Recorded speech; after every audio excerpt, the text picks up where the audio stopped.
Salam semuanya, kita kembali dalam video ini untuk merenungkan dan mengingat kembali apa yang sudah kita dengarkan dalam khotbah Sabtu lalu. Yuk kita renungin kembali. Pernah gak sih kita mikir, kenapa sih aku harus bantu orang terus? Kenapa aku yang harus ngalah? Kenapa aku yang harus duluan peduli? Apalagi buat kita yang masih remaja atau pemuda, kadang kita ingin dihargai, diperhatikan, bahkan dilayani. Tapi di ayat ini, di Markus pasal 10 ayat 45, Yesus justru bilang sesuatu yang kebalik banget dari dunia. Anak manusia datang bukan untuk dilayani, melainkan untuk melayani dan untuk memberikan nyawanya menjadi tebusan bagi banyak orang. Yesus yang seharusnya paling layak dilayani justru memilih untuk melayani.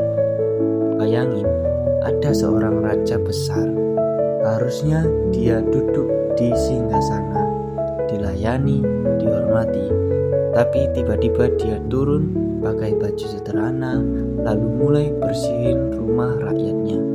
Aneh kan? Tapi itu yang Yesus lakukan. Dia gak datang untuk duduk dan disembah aja.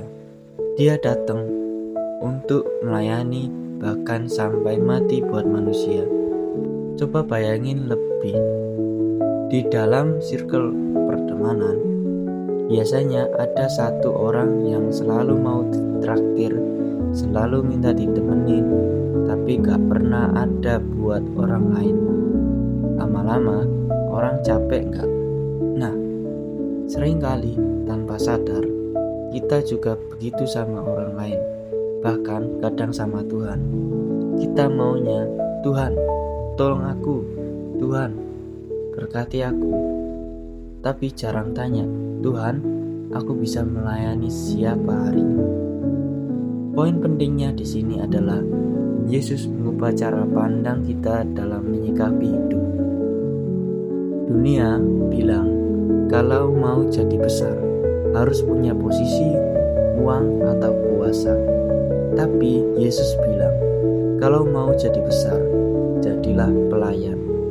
Ini konsep yang berbeda banget. Melayani itu gak harus besar kok.